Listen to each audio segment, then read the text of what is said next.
మరి PCC president ఆయన ఒక అర్రలో కూర్చుంటే మంచిది. అంటే పిసిసి ప్రెసిడెంట్ చెప్తున్నాడు కృష్ణమోహన్ రెడ్డి మా పార్టీలో ఉన్నాడని, మరి ఈయన నేను కాదంటున్నాడు. అది స్వయంగా ఏం చెప్తున్నాడు? కండువా వేసుకున్నాను, నేను కండువా వేసుకున్నాను కాంగ్రెస్ కండువా, కానీ నాకు సిగ్గు లేకుండా నేను బీఆర్ఎస్ లో ఉన్నానని చెప్తున్నాడా? మరి బీఆర్ఎస్ లోనే ఉంటే బీఆర్ఎస్ పార్టీ ఆఫీస్కి ఎందుకు రావడం లేదు? బీఆర్ఎస్ లోనే ఉంటే బీఆర్ఎస్ శాసనసభా పక్షంతో ఎందుకు కూర్చోవడం లేదు? బీఆర్ఎస్ లోనే ఉంటే బీఆర్ఎస్ ప్రోగ్రాంలలో ఎందుకు పాల్గొనడం లేదు? అంటే ప్రజలను పిచ్చి వాళ్ళు అనుకొని, ప్రజలను వెర్రి వాళ్ళు అనుకొని, ఓటేసిన ప్రజల్ని వాళ్ళ విఘ్నతను అగౌరవపరచడం కాకపోతే ఇది ఏంటిది?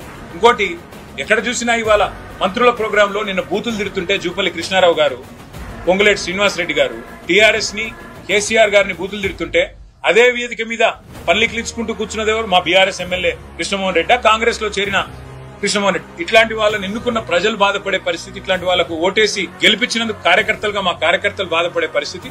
అయినప్పటికీ అత్యున్నత న్యాయస్థానం ఇప్పటికే చెప్పింది స్పీకర్ గారికి, మీరు వెంటనే నిర్ణయం తీసుకోవాలని. పిసిసి ప్రెసిడెంటే స్వయంగా చెప్పిన తర్వాత ఇంకా చర్చకు గానీ ఇంకా ఏదో రకంగా తిమిని చేసే కార్యక్రమానికి కానీ ఆస్కారం లేదు. పిసిసి ప్రెసిడెంట్ చెప్పిన దానికి కూడా మేము సుప్రీంకోర్టు ముందు పెడతాం. తప్పకుండా స్పీకర్ గారు ఏమైనా ఉల్టా పుల్టా చేస్తే తప్పకుండా మళ్ళీ సుప్రీంకోర్టుకు పోతాం.